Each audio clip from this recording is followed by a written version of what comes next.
Hi అండి, నేను జగదీష్. నా ప్రయాణం నేను ఛానల్ స్వాగతం అండి.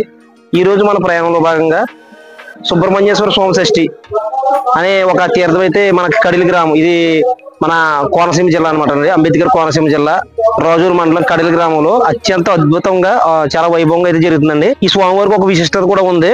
మాఘమాసంలో ఆదివారం రోజు నాడు దీంట్లో ఒక మారేడు దళం ఇలా గేస్తే ఈ నదిలో అది ఆ రేవులు అనమాట అండి. అది స్వయంగా సాక్షాత్తు కైలాసం చేరి ఆ శివుడికి అయితే చేరుతుందని ఒక నమ్మకం అనమాట అండి. తేలే గుణం అయితే ఉందన్నమాట అండి. మాఘమాసంలో ఆదివారం రోజున ఈ చెరువులో వేసే మారేడు దళం మాత్రం సాక్షాత్తు శివుని చెంతకైతే చేరుతుందని ఒక ప్రత్యేకత అయితే ఈ తీరి ఉందండి. ఇది కపోతేశ్వర స్వామి టెంపుల్ అనమాట. ఈ ఆలయంలో మనకి నిత్య పూజలు అయితే జరుగుతుంటాయండి. ప్రతి సోమవారం కానివ్వండి, శనివారం కానివ్వండి, నవగ్రహ దోషాలు కానీ అన్ని పూజలు అయితే చేస్తూ ఉంటారు. మనకైతే ముఖ్యంగా సుబ్రహ్మణ్య షష్ఠి రోజునైతే చాలా అత్యంత వైభవంగా 2.5 కిలోమీటర్ల దూరం నుంచి మనం ఈ తీర్థాన్ని అయితే చూడవచ్చు. చాలా అద్భుతంగా ఉంటుంది. దీనికి సంబంధించిన పూర్తి వీడియో అయితే మనం లొకేషన్ లో చూద్దామండి. Thank you friends. ఓం నమ శివాయ. కడలి శ్రీ కపోతేశ్వర స్వామి చరిత్ర చాలా క్లుప్తంగా చెప్పే ప్రయత్నం అయితే మీకు ఈ వీడియోలో నేను చేస్తానండి. కోనసీమలోని ప్రముఖ శైవ క్షేత్రాల్లో మొదటిది కడలి శ్రీ కపోతేశ్వర స్వామి క్షేత్రం.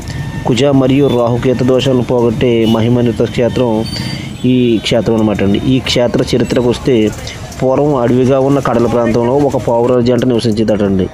ఒక వేటగాడు తన వృద్ధ తల్లిదండ్రులు ఆకలి బాధను తీర్చేందుకు కడలని అడవి మొత్తం తిరిగి వర్షంలో తడుస్తూ వేటకు ఏమీ దొరక్క జంట పావురాల నివాసం ఉన్న ఆ చెట్టు కిందకైతే తను వెళ్ళి చలితో వణికిపోతూ ఉన్నాడు అనమాట అండి. ఈ బాధను చూసిన ఆ జంట పావురాలు అయ్యో ఇతను ఇలాగ అయింది అని చెప్పి ఆ పైనుంచి ఎండి పొలాలని కిందకి వేసి ఆ పక్కనే ఉన్న శ్మశానంలోని ఆ చిత్తులో వెలిగే ఒక నిప్పుని తీసుకొచ్చి దాంట్లో వేసి ఆ బోయవాడితో, ఓ బోయవాడ, మమ్మల్ని ఆహారంగా మీ తల్లిదండ్రులు తీసుకెళ్ళు అని చెప్పి అవి మంటలు అయితే దూకేసనమాట.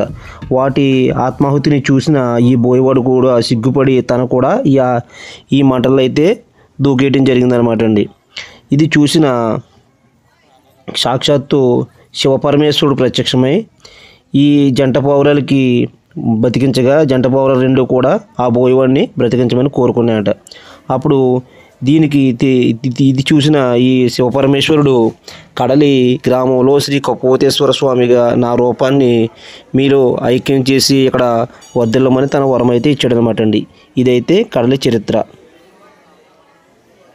ఇకపోతే ఇక్కడ శ్రీచక్ర త్రిపుర సుందరాదేవిని 108 చోట్ల అయితే మన ఆదిశంకరాచార్యులు తన నడుస్తూ మన భారతదేశం అంతా ప్రతిష్ఠించడం జరిగింది. అందులో ఇక్కడ కూడా 108 వాటిలో కూడా ఒక ఈ శ్రీచక్ర త్రిపుర సుందరదేవిని ఇక్కడ కూడా ఒకటైతే ప్రతిష్ఠించడం జరిగిందండి. ఇది ఈ క్షేత్ర విశేషాలు అనమాట. ఈ టెంపుల్లో నవగ్రహ దోషాలు కానీ అన్నీ అయితే తీస్తారనమాట. మనకి సాక్షాత్తు మనం చూసి దేవుడు వచ్చినప్పుడు సుబ్రహ్మణ్యేశ్వర స్వామి, ఈ దీంట్లో ప్రధాన దేవుడు వచ్చి మన కపోతేశ్వర స్వామి అండి. అంటే శివాలయం అనమాట. ఇది ఆధ్యాత్మిక వీడియోలు చూసేవారంతా కూడా ఒక లైక్ చేయండి, షేర్ చేయండి. మీరు నా ఛానల్ అయితే సబ్స్క్రైబ్ చేసుకోండి. ఈ కడలి కపోతేశ్వర క్షేత్రాన్ని సాక్షాత్తు దక్షిణ కాశీగా పిలుస్తారండి. కారణం ఏంటంటే ఉత్తరాన కాశీ అనే గ్రామంలో ఉన్న గంగా నది మాఘమాసంలో ఆదివారం నాడు అంతర్వాహినిగా ప్రవహించి ఈ కడలి గ్రామంలో ఉన్న ఈ సెలయేట్లు అయితే కలిసి ఈ చెరువునందు ఆ నదీ ప్రవాహం అంతర్వాహినిగా కలుస్తుంది. కాబట్టి ఇక్కడ మనం మారేడు దళాన్ని ఈ చెరువు ఈ కొలంలో మనం మాఘమాసంలో వచ్చే ఆదివారం రోజు నాడు ఒక పాయింట్లో వేస్తే అది సాక్షాత్తు శివ సన్నిధికి అయితే చేరుతుందని, కాశీ చేరుకుంటుందని ఇక్కడ పురాణాలు చెప్తూ అయితే ఉంటాయండి మనకు మాట అండి. మనం అయితే ఇప్పుడు బయట ఒకసారి తీర్థం ఎలా ఉందో అనేది ఒకసారి చూద్దామండి. టెంపుల్ అయితే బయట నుంచి అయితే ఎలా ఉంటుంది, బయటికి వెళ్ళి ఒకసారి తీర్థం అవి కూడా జనాలు ఎలా ఉన్నారు ఏంటనేది ఫుల్గా ఈ వీడియోలో చూద్దామండి.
బాగా చదివాడు.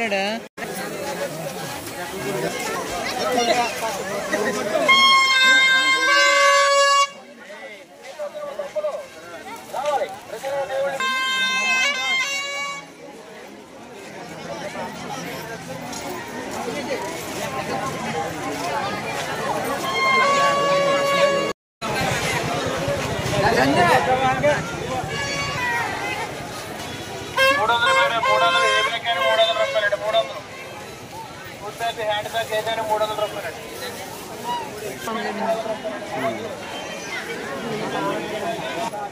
కడిలా కడిలు బాగా చూపించాను.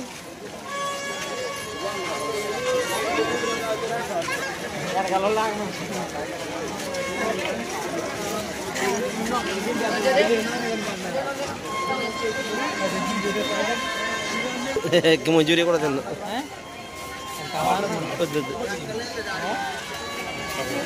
పెద్దగా ఏమొద్దు జొన్న పొత్తు కొనుక్కుంది అమ్మా. ఎందుకైతే నాకు నచ్చు.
మరి